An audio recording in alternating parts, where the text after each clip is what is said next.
देखिए भैया, ऐसा है कि बात निकली है तो दूर तलक जाएगी। डीएसपी सिराज जब से डीएसपी हुए हैं तब से उनकी बहुत बुरी आदत पड़ चुकी है कि वो जितने भी क्रिमिनल रहते हैं उनको पकड़ पकड़ के जेल में जरूर डालते हैं। अब ट्रेविस हेड को पकड़ने में उन्होंने देरी कर दी क्योंकि 140 रन तो वो पहले ही ठोक चुका था। लेकिन जैसा कि भारतीय पुलिस की परंपरा है कि जुर्म के बाद भले ही वो देर से पहुंचे लेकिन पहुंच जरूर जाते हैं।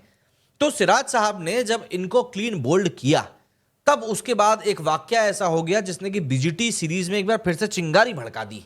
वैसे तो हम देख ही रहे हैं कि सीरीज में कई सारी राइवलरी जो है उत्पन्न हो रही, जैसे आप बात कर सकते हैं स्टार्क वर्सेस जायसवाल की, कमिंस वर्सेस रोहित की, और अब ये एक नई राइवलरी सामने आई है निकलकर, सिराज वर्सेस ट्रेविस हेड।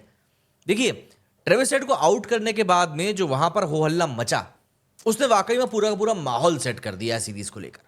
और इस पूरे मूवमेंट को देखने के बाद में जितने भी क्रिकेटिंग वर्ल्ड के फैंस हैं उन सबका यही कहना है कि भाई सिराज ने तो वही कुछ करके दिखा दिया है जो कि ऑस्ट्रेलिया वाले उम्मीद नहीं करते।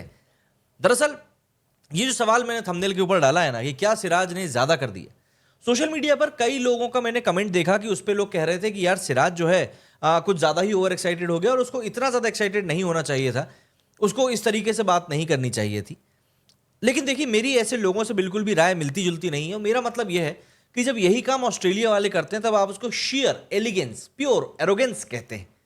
लेकिन जब भारतीय कोई ऐसा काम करता है तब आपको लगता है कि अरे नहीं भैया, ये तो ज्यादा हो गया। देखिए, ये जो शिफ्ट ऑफ एटीट्यूड आया है ना, शिफ्ट ऑफ मेंटालिटी जो आया है, ये बहुत मिन्नतों के बाद, बहुत सालों के बाद, बहुत मेहनत के बाद, बहुत सारी जीत हासिल करने के बाद आया है। अगर आज की तारीख में भारतीय टीम सामने वाले के घर जाकर उसके सामने जुर्रत कर सकती है मुंह चलाने की, तो यकीन मानिए ये आदत अच्छी है। क्योंकि हम जैसे जो क्रिकेट फैन है, हम लोगों ने वो दौर भी देखा है भारतीय टीम का जब ऑस्ट्रेलिया वाले इंडिया वालों के ऊपर चढ़कर सिर्फ और सिर्फ स्लेजिंग करते रहते थे, गाली गलौज करते रहते थे। इवन अंपायर भी ऑस्ट्रेलिया का ही साइड लिया करते थे। लेकिन हमारे भारत के खिलाड़ी चूं भी नहीं करते थे। लेकिन आज का दौर है कि ऑस्ट्रेलिया वाले विराट कोहली की स्लेजिंग सिर्फ इसीलिए नहीं कर रहे हैं क्योंकि उनको पता है कि यार अगर हमने इसकी स्लेजिंग करी ना तो इसके अंदर का दैत्य जाग जाएगा और उसके बाद फिर ये जो करेगा, मतलब कोई उसको रोक नहीं पाएगा। देखिए, ऐसा है कई मौकों पर ना इस तरह के जवाब देना बहुत जरूरी हो जाता है। जैसे अगर हम लोग एक बात ही करें तो उस समय पर उसको देखकर ऐसा लग रहा था कि ट्रेविस हेड ने आउट होने के बाद में बेन स्टोक्स कहा है, या अंग्रेजी में जो मैंने थंबनेल पे शब्द लिख के रखे ट्रेविस हेड ने वो कहे हैं, और उसी को सुनकर सिराज को गुस्सा आ गई और उसने कुछ बातें जो बोली वो बोली। हालांकि बाद में जब प्रेजेंटेशन के टाइम पर उनसे बात करी गई मैच के बाद में ट्रेविस हेड से, तब ट्रेविस हेड ने कहा कि मैंने उसको बेन स्टोक्स नहीं बल्कि वेल बोल्ड कहा था, लेकिन सिराज ने मेरी बात को गलत तरीके से समझ लिया। इसमें कोई बात नहीं है क्योंकि उसकी बॉल वाकई में शानदार थी और मैं उसकी बॉल की वहां पर तारीफ कर रहा था।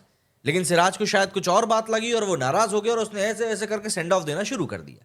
हालांकि इसको लेकर कहीं पर कोई शिकायत नहीं हुई है, बट मेरी शिकायत उन भारतीयों से है जो भारत के होकर भी सिर्फ और सिर्फ दूसरे लोगों की चाटने में बिजी रहते हैं। देखिए, सिराज जो कर रहा है ना, वो यकीन मानिए कई सारे दुनिया के बॉलर नहीं करते। अब मैं जानता हूं यहां पर आर्ग्यू करने वाले आ जाएंगे कि अरे ऐसा क्या कर दिया सिराज ने, लेकिन आप समझो, सिराज जो है ना, हो सकता है स्किल्स के मामले में बुमराह जितना शानदार ना हो, लेकिन सिराज में ना एक इंटेंसिटी है। आप उसको बोलो कि भाई तुझे बॉल फेंकने 10 ओवर, वो फेंकेगा, वो मना नहीं करेगा और हर बॉल पे उतनी ही ताकत लगाएगा। आप सोचो, आप बुमराह जैसे बॉलर के साथ में खेल रहे हो, एंड ऑब्वियसली बात है अगर बुमराह को थोड़ी बहुत भी हेल्प मिल जाती है तो फिर बुमराह पूरे के पूरे विकेट ले जाने की क्षमता रखता है। आप पूरे टाइम बुमराह की छाया में खेल रहे हो, अगर आप अच्छा खेल भी जाते हो तो भी लोग बुमराह की ही बात करते हैं। ऐसे में सिराज का अपने मोटिवेशन को बनाए रखना और उसके बाद बाहर आके परफॉर्म करना ये बताता है कि वो बंदा कितना ज्यादा डेडिकेटेड, मोटिवेटेड है अपनी प्लेस को लेकर। 4 विकेट सिराज ने निकाले और ऐसा नहीं है कि उन विकेट्स को आप हलवा कह सकते हैं। भाई, अगर सिराज को सर विवियन अख्तर मोहम्मद सिराज कहा जा रहा है तो वाकई में उसके पीछे कोई रीजन है। वो बंदा अपनी इंटेंसिटी के लिए मशहूर है। मतलब आप ज्यादा दूर मत जाइए, हमारे पड़ोसी देश पाकिस्तान जाइए। पाकिस्तान में अभी कुछ समय पहले की बात है, कितना हड़कंप मचा हुआ था। हारिस राउफ ने कह दिया मैं टेस्ट नहीं खेलेगा, शाहीन निशा अफरीदी टेस्ट खेलने लायक बचे नहीं है, मोहम्मद आमिर पहले रिटायरमेंट ले चुके हैं। मतलब इनके पास में एक टाइम ऐसा आ गया था कि इनके पास में प्राइम बॉलर नहीं बचा था भाई, जिसको ये लोग बोल सके कि यार एक काम करो ना, तुम आके बॉलिंग कर लो। इनके पास एक प्राइम बॉलर नहीं बचा था। ऐसे में अगर हम भारत की स्थिति देखें तो भाई हमारे पास कम से कम बॉलर्स तो हैं, ऐसे बॉलर्स हैं जो कि समय पड़ने पर परफॉर्म कर सकते हैं और पीछे नहीं हटेंगे साहब। भाई, अगर आप बुमराह की बात करो तो आप खुद सोच के बताओ कि अगर आज की तारीख में बुमराह बोल दे कि नहीं भैया मुझको पैर में हल्की सी निगल हो रहा है, मैं टेस्ट मैच नहीं खेलूंगा। मजाल है किसी की इंडियन बोर्ड में कि उसके ऊपर प्रेशर बना सके कि नहीं तू खेल। वो बंदा ऐसा बॉलर है जो अपने दम पर टीम को मैच जिता कर दे रहा है, लेकिन उसके बावजूद भी अगर हमारे बॉलर्स लगातार खेल रहे हैं तो कहीं ना कहीं ये बताता है कि वो लोग इंडिया के लिए कितने ज़्यादा पैशनेट हैं, इंडिया के लिए क्रिकेट खेलने को लेकर कितने पैशनेट हैं। और ये जो इस तरह के किस्से हैं ना, अगर आप ऑस्ट्रेलिया खेलने जा रहे हो और आप इस तरह के किस्से एक्सपेक्ट नहीं कर रहे हो तो भाई साहब आप एक क्रिकेट फैन नहीं हो, यकीन मानिए। क्या कहना चाहेंगे आप लोग इस पूरे सिनेरियो के बारे में? कमेंट करके एक बार जरूर बताइएगा। मेरे इस वीडियो में फिलहाल इतना ही। जय हिंद, जय भारत।